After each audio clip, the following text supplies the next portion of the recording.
when you need to email people and you are not sure of their email address, you click New Email to compose a new email. And right here, click To, and this is the screen it takes you to.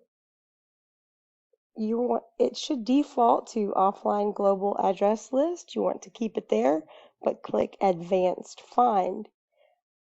If you know their first name, you can type it here, but more often than not, you'll be typing their last name.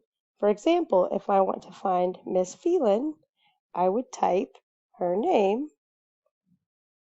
hit OK, and it searches and finds her. So double click, and her name will pop up here, and you hit OK, and here she is. You can continue to do that, but let's say that it's a last name that's very common.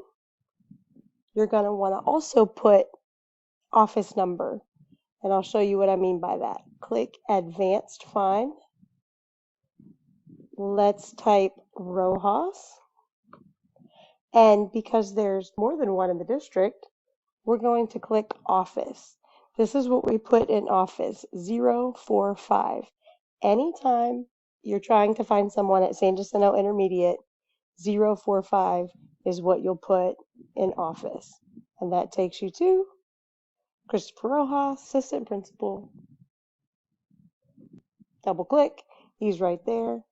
Okay, that is how you search for people who you want to email when you do not know their address.